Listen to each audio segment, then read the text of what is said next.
Sí, sí, sin duda. Hoy estamos con el tema de desigualdad, pobreza. Si bien un poco la idea era poner el foco también en la infancia, porque acá tenemos un especialista que ha venido trabajando en profundidad estos temas. Es una invitada en nuestra casa y esperamos que solo sea la primera vez, que este sea el comienzo, que es Ana Laura Fernández, que es especialista en este tema.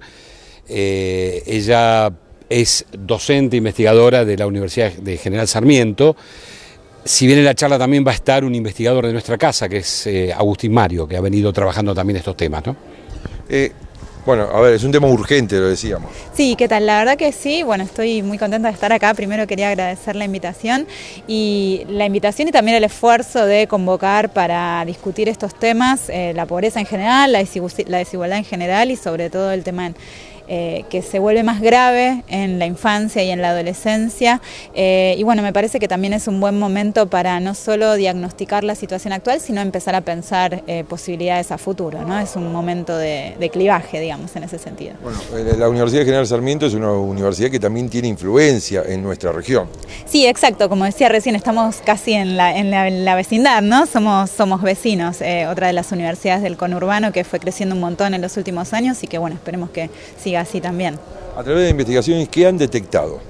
Bueno, a ver, es casi históricamente un hecho que los hogares o las familias en las cuales hay niños, la pobreza suele ser, por un lado, más grave en términos monetarios, en términos de carencias y también más preocupante a futuro. Y lo que vemos es que, y lo que nos preocupa es ver que además de una profundización en el último tiempo, es un tema que hay que atacar directamente porque no alcanza con las políticas habituales, ¿no? Es un problema, la pobreza en la infancia es estructural, dura más que en la edad adulta, es más difícil de superar y tiene mayores consecuencias a futuro, así que requiere políticas específicas. Justamente, ¿cuáles son las consecuencias? Porque muchos se llenan la boca diciendo los chicos son el futuro, pero las políticas activas dejan mucho que desear. Exacto, bueno, el tema es que justamente cuando las familias en las que hay niños, los ingresos no alcanzan y no se satisfacen las necesidades, los chicos sufren más en un montón de aspectos, pero uno de los aspectos principales es la educación, ¿no? La dificultad de acceder a la educación no por falta de oferta, por ejemplo, estamos en una universidad pública, en un lugar en el que puede haber chicos provenientes de familias en situación de pobreza, pero la necesidad de salir a trabajar, de ganar ingresos desde edades muy tempranas es un problema. Entonces la idea de combatir la pobreza en este grupo de edades sirve justamente para que los chicos permanezcan más tiempo en la escuela y luego en las universidades y se formen a futuro. Bueno, aquí en Moreno tuvimos la tragedia de la Escuela 49, la muerte de Sandra Calamano y de Rubén Rodríguez el 2 de agosto del año pasado. Esto tuvo una incidencia directa en el cierre de las escuelas y por lo tanto en los comedores de las escuelas, que había muchos pibes que iban y muchas veces la única comida caliente que tenían era en la escuela. Sí, bueno, la escuela es además de un lugar de inserción y o sea, no solo es un lugar en el cual los chicos van a estudiar, sino que es un lugar de inserción social, ¿no? De donde aprenden a convivir con pares, donde se relacionan con personas que son parecidas o muy distintas a ellos y justamente en los momentos más graves o en las situaciones más extremas de pobreza es el lugar en el que comen, así que entiendo que ahí es donde tienen que estar toda la fuerza puesta, ¿no? ¿Es uno de los desafíos justamente fortalecer la institución educativa con todos estos bemoles? Sí, fortalecer la institución educativa y sobre todo en Argentina lo que se ve más allá del tema de la asistencia, que en general es bastante amplia, el problema aparece sobre todo en los adolescentes, ¿no? Esto que decía hace un rato, cuando los chicos ya desde edades muy tempranas tienen que salir a trabajar para ayudar al sustento de sus familias y abandonan la escuela antes de terminar la secundaria, ese es un problema. ¿Ustedes tienen estadística con respecto al universo de jóvenes, adolescentes, niños aquí en la región que están por debajo de la línea de pobreza? Mira, no tengo datos específicos de la región del área de influencia, digamos, de la universidad, pero efectivamente lo que tenemos es que más del 60% de los chicos, de los niños y adolescentes viven en familias que tienen alguna carencia o alguna carencia material porque no logran satisfacer alguna necesidad o porque los ingresos no alcanzan para comprar lo que se necesita para comer, para pagar el alquiler, para viajar. Bueno, para no quedarnos simplemente con las estadísticas, ¿cuáles son las propuestas que hacen de ustedes de la universidad para mejorar la situación de los chicos? Bueno, a ver, en principio como término general, y es algo que parece una obviedad, pero que claramente una economía en recesión que no genera empleos y los papás de los chicos no logran acceder a un empleo que sea de buena calidad, que tenga seguridad, acceso a la seguridad social. Exactamente. Sí, Pablo, ¿qué hace? ¿Qué agregaba? No, decía esto que hay incluso a veces los gobiernos neoliberales también hacen mucho hincapié en que la calificación o que es en la escuela que se puede resolver estas cuestiones. En realidad hay cuestiones materiales, hay cuestiones estructurales que son definitorias. No se le puede pedir a la educación que resuelva este problema. Le diría que si seguimos cargando las tintas ahí tenemos un problema. De hecho, que la gente tenga que ir a comer a un colegio, digamos, está bastante desvirtuado el problema. Por eso digo, hay algunas cuestiones más estructurales. Los que hoy vamos a estar en esta mesa tiene de interesante y de malo también, es que estamos formados en economía y bueno, nuestro sesgo es ir hacia las cuestiones materiales, ¿está bien?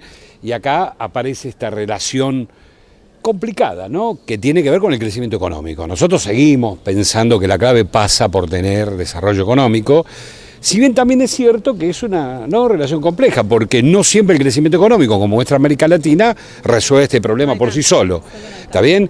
En América Latina tenemos estructuras productivas desequilibradas, donde incluso a un sector le puede ir muy bien, caso, no sé, el complejo sojero argentino, y sin embargo no arrastra al resto. Por lo tanto, en general nosotros tendemos a decir que el crecimiento económico es clave para resolver este problema, pero no es suficiente, ¿está bien? Entonces ahí viene la importancia de este tipo de estudios para conocer poblaciones específicas.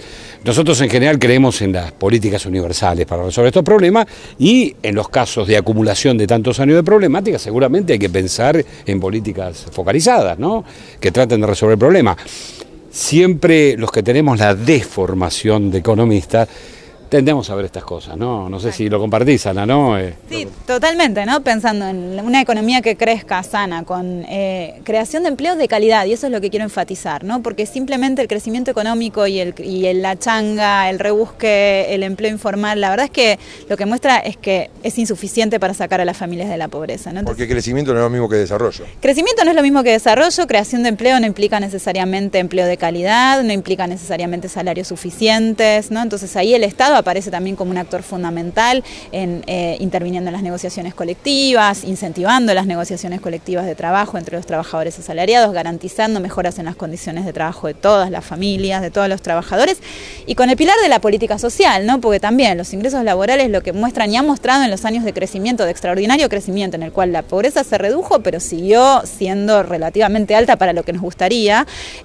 Entonces es un conjunto de cosas, ¿no? Es el ingreso laboral que se puedan lograr las familias y la política social del Estado. Ni hablar de las cuestiones más de infraestructura, ¿no? Que solo el Estado puede brindar, ¿no? El acceso a las cloacas, a la escuela, a la universidad, a la escuela, son cosas que no puede brindar nadie que no sea el Estado. No, claro, aparte en Argentina, lamentablemente en la agenda pública de estos últimos años, el tema de las cuentas públicas. Como ustedes saben, los investigadores de esta casa tenemos marcos teóricos que discutimos. La verdad que en Argentina no tenemos un problema fiscal y bueno, acá lo sería muy bien Ana, ¿no? La infraestructura es decisiva, la infraestructura es competitividad también incluso para las empresas, pero fundamentalmente es servicios. Tiene mucho que ver con la distribución de ingresos, la salud, la educación, el transporte, las viviendas, son claves para el salario real, si se quiere, es el salario indirecto. Entonces, bueno, pensar una estrategia de desarrollo involucra todas esas cuestiones. Por supuesto, estamos en una etapa complicada, el capitalismo, nunca tenemos que pensar que es solo un problema nuestro, nacional. Lamentablemente en Argentina, bueno, el debate todavía no está saldado, pero nosotros pensamos que, sin dudas, un escenario mucho más amigable para encarar estos problemas es una estrategia que se centra en el mercado interno.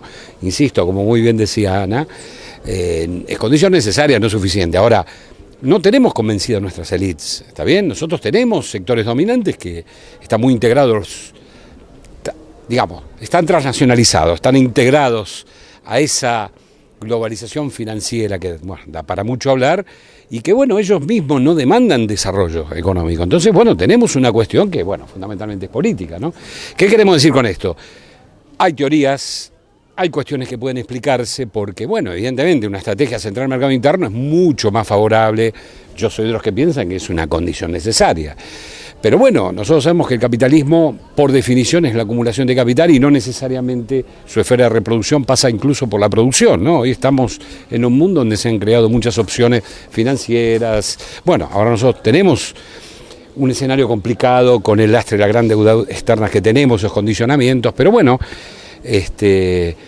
no bajamos los brazos, queremos, como bien marcaba acá la colega, que se abre una nueva etapa en Argentina.